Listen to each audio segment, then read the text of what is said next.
Chapter 1. The King's Command.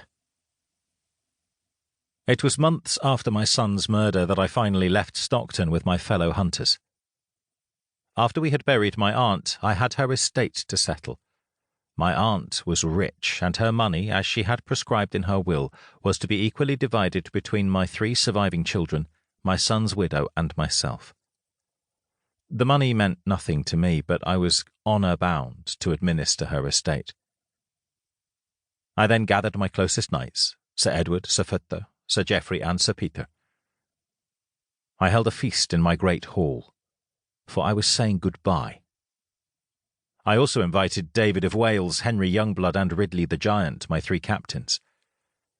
They all knew what I intended, and the mood was sombre rather than the normal joyous one. My wife's face told them all of our arguments. The closer the day came to our departure, the more heated became the words. Her nights were sleepless. She was the supreme hostess normally, but at the last feast she was largely silent and spoke only to my son's widow, Matilda. My son, William, tried to enliven the meal, but he failed. As the sweetmeats were brought in, I stood.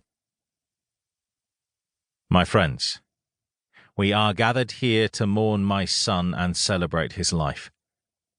He had a short life, but a glorious one. And now I must leave my land to seek his killer. I go first to London, for I must speak with the king. Then I will take ship to France. De Braos's trail will be cold, and so the men I take with me will be hunters. Save for my son William, none of those in this hall will be coming with me. As I had expected, my announcement brought uproar to the feasting hall. Everyone had known of my plans, and they each thought and expected that they would come with me. My selection of William had been the cause of contention and argument with my wife. She had lost one son, and I was taking with me her last.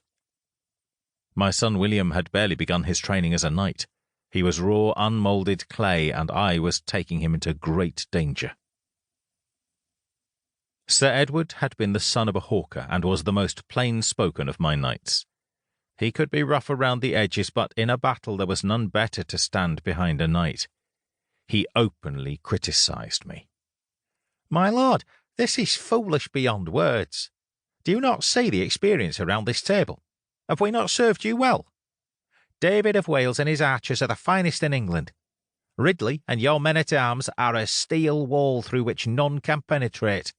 And I believe that Sir Poitou and myself have done valiant service too." I smiled at him. His words were sincere.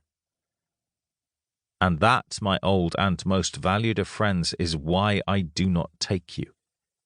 We all know that we live on the edge of a precipice here. The Scots are always ready to slip over the border and cause mayhem. I need my most experienced men here to defend my family, my people, and my land. This country of ours is not settled yet. The king clings on to power. He may yet order me to stay, but I pray not. I know whom I will take. It will be a small retinue, for we go not to fight battles, but to seek a snake. That treacherous knight and his whore will be hiding. Snakes hide in rocks and dark places. To find them we will have to go in disguise. If I take Ridley the Giant, then all the world will know that it is the Earl of Cleveland who comes. A column of archers will confirm it too, and if I have my knights, then the snake will hide deeper. I go in disguise. I do not go as Sir Thomas of Stockton. I will assume another identity. I have had a plain grey surcoat made. I will travel as a sword for hire. I laughed and touched the back of my wife's hand. It was how I met my wife. This is not a rash move. I was cold when I conjured my plan. I have spoken already with the men I will take. I saw the look of surprise on the faces of my 3 captains. They are my men, and I made them swear an oath. They know what we do, and all are happy. None are married. If we die, then I charge you, Sir Edward, with watching this border. You will be the seneschal of the north.